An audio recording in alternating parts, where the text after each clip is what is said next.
नमस्कार दीप astro universe. आज मैं आपके साथ जनवरी 2024 के नए साल के साथ नया मंथली प्रेडिक्शन हर राशियों के लिए स्टार्ट करूंगी। ये लग्न राशियां हैं।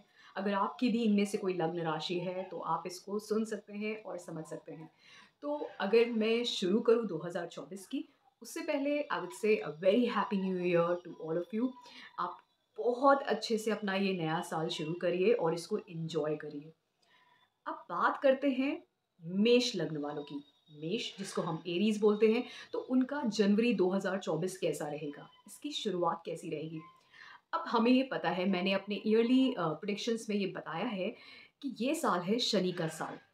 अब शनि का साल है, शनि का प्लेसमेंट बहुत ही ज़्यादा मायने रखता है और शनि बहुत ही ज़्यादा सुंदर तरीके से इस साल मेष लग्न वालों के लिए 11वें भाव से शुरुआत कर रहे हैं अपने 2024 की, जो बहुत ही सुंदर शुरुआत है। आपके साथ अच्छी अच्छी चीज़ें होंगी।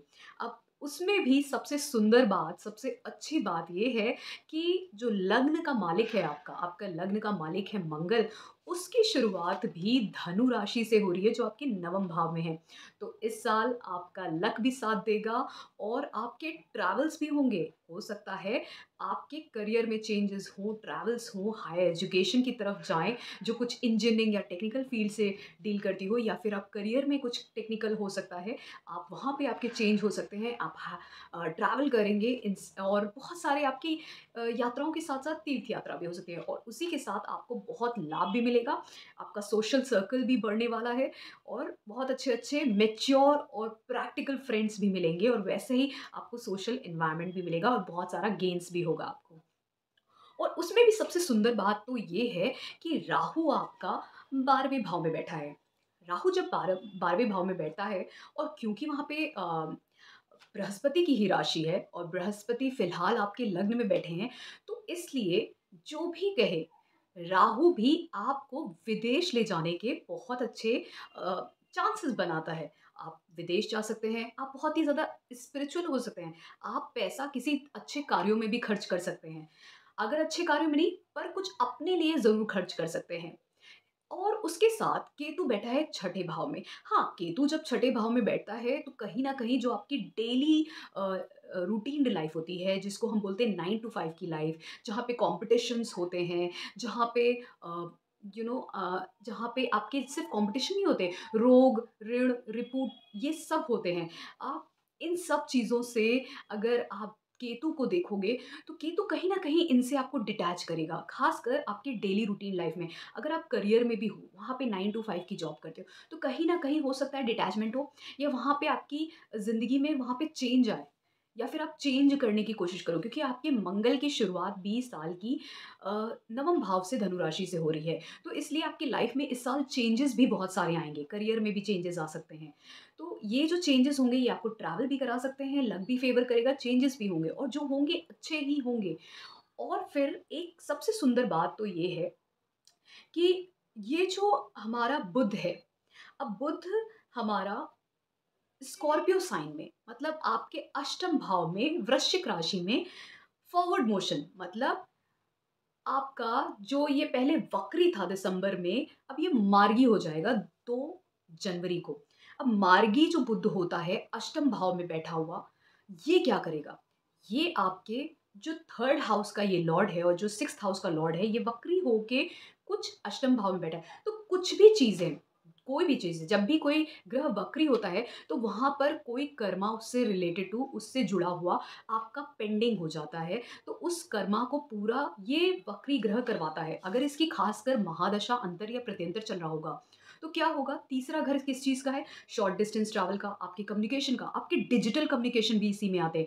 आपके छोटे भाई-बहन भी आते हैं और बुध को कभी-कभार बुआ से भी जोड़ा जाता है, बुध को कभी-कभार मामा से भी जोड़ा जाता है। तो यहाँ पर आपके 6th हाउस का भी है ये लॉर्ड। तो कहीं न कहीं आपके मैटरनल फैमिली, या फिर आपके डेली रूटीन लाइफ़, आपका करियर, आपका डेली करियर जो होता है, जैसे डॉक्टर्स होते हैं, रूटीन लाइफ़ जहाँ पे कॉम्पिटिशन होता है, इवन अगर आप लीज़ पे अगर आप कोई चीज़ देते हैं, लोन ले रखा है, ये सारी चीज़ों से जुड़ा हुआ अगर कोई कार्य आपका अधूरा रह गया था, ठीक है? अधूरा रह गया था, तो अब ये अष्टम भाव में बैठा हुआ बुध उन चीज़ों को पूरा करवा सकता है। अब वो कैसे कराएगा? अब जो छठे घर की चीज़ें हैं, ठीक है? 8वाँ घर क्या है? अचानक से किसी चीज़ को करना, ट्रांसफ़ॉर्मेशन अचानक से, सडन करना, अचानक से करना। तो जो कुछ भी अगर इसकी महादशा अंतर या प्रत्यंतर होगा, तो बुध ये बताता है कि आपका जनवरी में अगर कोई चीज़ आपकी रोग ऋण रिपु में या फिर आपके ट्रैवल से, शॉर्ट डिस्टेंस ट्रैवल से, आपके कम्युनिकेशन से, डिजिटल कम्युनिकेशन से, आपके मामा से जुड़ी हुई, आपके छोटे भाई-बहनों से जुड़ी हुई कुछ कम्युनिकेशन में या फिर कुछ आपकी बुआ से जुड़ी हुई या आपने कुछ लोन ले रखा है या कुछ रेंट पे दिया है, इससे जुड़ी हुई कोई अगर चीज़ें हैं, वो अधूरी चीज़ें अचानक से वो पूरी हो जाएगी। क्योंकि ये अब स्कॉर्पियो साइन में हाँ, लेकिन एक चीज़ है क्योंकि बुध मंगल की राशि में जाएगा और मंगल उससे नेक्स्ट टू होगा, तो थोड़ी डिफ़िकल्टी ज़रूर आएगी और डिफ़िकल्टी वो कैसी आएगी कि वहाँ पे हो सकता है कुछ फ़ाइट हो, कम्युनिकेशन में थोड़ा लड़ाई-झगड़ा हो सकता है और फिर वो चीज़ पूरी हो। तो ये सब चीज़ें हैं। कुछ अगर चाहते थे आप उनसे उस जगह से, उन एरियाज़ से 3rd और 6th हाउस से, तीसरे और छठे भाव से, तो वो अष्टम भाव में बैठ के वो चीज़ें आपकी पूरी करवा देगा। लेकिन वहाँ पे कहीं न कहीं छोटा-मोटा लड़ाई-झगड़ा ज़रूर होगा। वो लड़ाई-झगड़ा होकर ही वो काम पूरा होगा। अब इसी के बाद जब ये बुध आगे धनु राशि में जाएगा 7 जनवरी को, तो जब ये 7 जनवरी को धनु राशि में जाएगा तो ये बुध और भी अच्छा है। क्यों? क्योंकि अब आपके भाग्य के साथ आपको बहुत सारी चीज़ें मिल सकती हैं। लेकिन बस एक चीज़ की दिक्कत होगी, आपके ट्रैवल्स और के चांसेस सबसे ज़्यादा बढ़ जाएँगे 7 जनवरी के बाद और आपके भाग्य के साथ हो सकता है आपकी जॉब भी लग जाए। लेकिन आपके पिता की हेल्थ का आपको ख़्याल रखना पड़ेगा। इस टाइम पे स्पेशली आपके पिता की हेल्थ को कुछ थोड़ा-बहुत या आपके पिता के साथ आपकी थोड़ी-बहुत फ़ाइट भी हो सकती है या अगर पिता नहीं है, तो बॉसेज़ या गुरुज़ के साथ हो सकती है। अब बात कर लेते हैं सूर्य की। सूर्य जो है वो हम सभी को पता है जब भी सूर्य अपनी राशि बदलता है तो हम उस समय को संक्रांति बोलते हैं। जिस राशि में जाता है उसको हम जोड़ दें आगे तो वो संक्रांति होती है। अब जैसे 15 अगस्त के आस-पास उसके क्यों उसको मकर संक्रांति बोलते हैं? क्योंकि सूर्य मकर राशि में जाता है और सूर्य जब भी अपनी राशि बदलता है तो उस दिन संक्रांति होती है। मकर संक्रांति का ज़्यादा महत्व है। क्यों महत्व है मकर संक्रांति का? उसका एक स्टोरी है वो मैं कभी आपको सूर्य से रिलेटेड टू जब कभी भी मैं कोई वीडियो बनाती हूँ उसमें अच्छे से समझाऊँगी। लेकिन अभी मैं बताती हूँ कि सूर्य पहले जनवरी में 15 जनवरी तक वो धनु राशि में रहेगा, जो आपके लिए बहुत अच्छा है क्योंकि पंचम भाव का मालिक नवम भाव में बैठा है, इससे अच्छा राजयोग नहीं हो सकता आपके लिए। आपका जो भी बच्चों से रिलेटेड टू आपकी क्रिएटिविटी, अगर आप कुछ प्रोडक्ट सेलिंग के काम में हैं, इन सब चीज़ों में आपकी एजुकेशन में, इन सब चीज़ों में आपकी नॉलेज को बढ़ाएगा। आप हो सकता है अगर आप हायर एजुकेशन की तरफ जाना चाह रहे थे, वो भी सब चीज़ों में आपकी मदद करेगा। तो जितने भी चेंजेज़ आएँगे, वो कहीं न कहीं आपको अपलिफ्ट ही करने वाले हैं इन सब दौरान। और फिर जब मकर संक्रांति में सूर्य अपनी राशि बदलेगा, मकर राशि में जाएगा, तब बहुत ही बढ़िया चेंज आएगा क्योंकि सूर्य आपके दसम भाव में जाएगा और जब दसम भाव में सूर्य बैठता है, तो वो एक अच्छा राजयोग क्रिएट करता है और ये जो राजयोग होता है, ये कहीं न कहीं आपको गवर्नमेंट सर्विस भी दिला सकता है और जो लोग ये सोचते हैं कि सूर्य बैठा है, गवर्नमेंट सर्विस क्यों नहीं मिली? तो हो सकता है वो सूर्य आपको गवर्नमेंट सर्विस ना दे रहा हो, लेकिन वो आपको प्राइवेट सेक्टर में ही बहुत ही ऊँचे लेवल पे ले जा सकता है। तो ये सब होता है। तो जब भी सूर्य उधर दसम भाव में जाएगा आपके 15 जनवरी के बाद, तो कहीं न कहीं आपके गवर्नमेंट सर्विस के या प्राइवेट में ही बट एक ऊँचे लेवल के जॉब और पोज़ीशन के चांसेस बढ़ा देता है। फिर हम बात करते हैं बृहस्पति की। बृहस्पति आपके लग्न में ही बैठेगा और जब लग्न में बैठता है बृहस्पति, तो ये बहुत सारे जो कुंडली के दोष होते हैं, उनको ख़त्म कर देता है। इसकी जो दृष्टि है, वो पंचम, सप्तम और नवम भाव पे जाती है और वहाँ से वो आपके बच्चों के लिए बहुत अच्छी हो जाती है, उनकी एजुकेशन के लिए, आपकी क्रिएटिविटी आपकी एजुकेशन के लिए और अगर आप कंसीव करना चाह रहे थे, तो वो चांसेस वो बनाता है बृहस्पति। फिर सप्तम भाव को देख के आपके बिज़नेस, आपके पार्टनरशिप, आपकी मैरिज के चांसेस बनाता है। अप्रैल तक जब तक ही रहेगा यहाँ पे। फिर बृहस्पति जब नवम भाव को भी देखता है वहाँ से पहले घर से बैठ के, तो आपके ट्रैवल्स के, धार्मिक स्थल के ट्रैवल्स के भी चांसेस बनाता है और साथ में हायर एजुकेशन की तरफ ले जाना, नए-नए बदलाव लाना ज़िंदगी में, वो सब चीज़ें दिखाता है और अच्छे बदलाव लाना। लक भी आपका साथ देगा, भाग्य भी साथ देगा, पिता भी साथ देंगे, पिता का भी अच्छा टाइम दिखाता है। तो इसमें एक चीज़ जो मैं ये बोलूँगी कि जब बृहस्पति पहले घर में बैठता है, तो वो दृष्टि में अमृत होता है।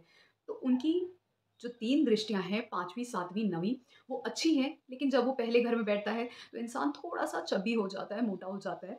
लेकिन इतना भी घबराने की बात नहीं है, अगर आप प्रिकॉशन लेंगे, एक्सरसाइज़ करते रहेंगे तो आप वेट रिड्यूस भी कर सकते हैं। फिर शुक्र की बात करते हैं। अब शुक्र हमारा वृश्चिक राशि से साल की शुरुआत कर रहा है, बस थोड़े टाइम के लिए ही वृश्चिक राशि में है, फिर वो धनु राशि में ही चला जाएगा।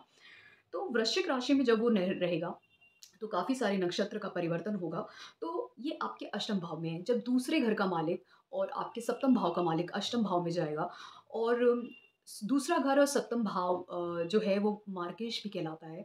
तो इन भावों का जो मालिक है आपका शुक्र, वो जब अष्टम भाव में जा रहा है तो कहीं न कहीं आपकी डिफ़िकल्टीज़ और बढ़ने वाली हैं। तो अगर ख़ासकर शुक्र की आपकी महादशा अंतर या प्रत्यंतर होगा तो आपकी पत्नी के लिए, आपके पार्टनर्स के लिए, आपके बिज़नेस के लिए डिफ़िकल्टीज़ हो सकती हैं। आपके परिवार के लिए, आपके धन के लिए डिफ़िकल्टीज़ हो सकती है। लेकिन अच्छी बात ये होती है कि जब शुक्र अष्टम भाव में होता है, तो ये कहीं न कहीं आपके को हिडन रिलेशन भी दे सकता है इस टाइम पे। हिडन रिलेशन के साथ-साथ ये आपको धन के स्रोत ऐसी जगह से जहाँ पर आप को मेहनत ना करनी पड़े। जैसे आप एफडी से, म्यूचुअल फंड से लॉटरी लग जाए या किसी और का धन आपको मिल जाए, मतलब अनअर्न्ड मनी, किसी की इनहेरिटेंस, ये सब इसके चांसेस बहुत बना देता है और वहाँ से बैठ के शुक्र आपके दूसरे भाव को भी देखेगा। तो इसलिए आपकी खुद की सेविंग्स को भी बढ़ा देगा अचानक से। तो कहीं न कहीं डिफ़िकल्टी है, लेकिन ये कहीं न कहीं धन के लिए बहुत अच्छा है। डिफ़िकल्टी इसलिए है कि हो सकता है आपके बिज़नेस में या आपकी स्पाउस की लाइफ़ में थोड़ी डिफ़िकल्टी हो जाए, अप एंड डाउन जैसी सिचुएशन हो जाए, या उनके साथ आपकी थोड़ी-सी अनबन या वैसी अप एंड डाउन जैसी सिचुएशन, आपके परिवार के साथ भी कुछ चीज़ें गड़बड़ हो सकती हैं, आपके स्पाउस के साथ भी आपकी चीज़ें थोड़ी-सी गड़बड़ हो सकती हैं, लेकिन धन के मामले में ये अच्छा हो सकता है। और एक चीज़ और, जब भी शुक्र अष्टम भाव में जाता है तो जैसा मैंने कहा एक हिडन रिलेशनशिप में जा सकते हैं आप, या फिर उसके अलावा आपको अ, आई शुड से वो सारी बीमारियाँ जैसे यूट्रस और इन सब चीज़ों से जो रिलेटेड होती हैं, प्राइवेट पार्ट्स एंड यूट्रस, उनसे भी थोड़ा-सा हाइजीन हाइजीन को मेंटेन करना चाहिए इस टाइम पे, क्योंकि शुक्र कहीं न कहीं जब 8th हाउस में और ख़ासकर वृश्चिक राशि में जाता है, तो इन सब चीज़ों से रिलेटेड टू प्रॉब्लम्स ज़रूर देता है। तो इसके आप थोड़ा-सा क्योर रखना चाहिए, ठीक है? फिर बात करते हैं, ये आगे जाके धनु राशि में चला जाएगा आपका लगभग 18 जनवरी को, तो ये अच्छा है आपके लिए। और शुक्र जब यहाँ पे जाएगा तो आपके लिए बहुत अच्छे-अच्छे लाभ मिलेंगे, आपको बहुत अच्छे-अच्छे लाभ के चांसेस भी मिलेंगे, लाभ भी साथ देगा। आप शादी करना चाहते हैं, शादी के चांसेस भी बनेंगे, स्पाउस के साथ भी ट्यून अप बहुत अच्छा होगा आपका, बहुत अच्छा है ये। और राहु केतु का मैंने आपको बता दिया, राहु केतु आपके 12वें और छठे भाव में बैठे हुए हैं। 12वें भाव में ये आपके फ़ॉरेन की चांसेस बनाता है, बट कहीं न कहीं आपको पैसे का खर्च करवाएगा और ख़ासकर ऐसी जगहों पे खर्च हो सकता है जहाँ पर हो सकता है कोई गुरु समान कोई एक इंसान आए जिसको आप बहुत ही नॉलेज है, जिसकी बात को सुनते हो, वही आपको किसी गलत जगह खर्च करवा दे पैसे, तो ये भी हो सकता है चीज़ें। और केतु जो छठे भाव में होता है, कहीं न कहीं आपको रोज़मर्रा के जो काम होते हैं, उनसे डिटैच कराएगा और हो सकता है आप अपने मामा पक्ष के लोगों के साथ भी इस टाइम पे एक डिस्टेंस और डिटैचमेंट फ़ील करो। तो अगर आपको मेरा ये मेष लग्न का जनवरी का जो मैंने एनालिसिस किया है, अगर पसंद आता है तो please do like and subscribe to my channel Deep astro universe. Thank you so much. आप कंसल्टेशन के लिए मुझे व्हाट्सएप कर सकते हैं, मेरी ईमेल आईडी पे, या मेरे दोनों फॉर्म में से कोई भी फॉर्म फिल अप करके मुझे सेंड कर सकते हैं। Thank you so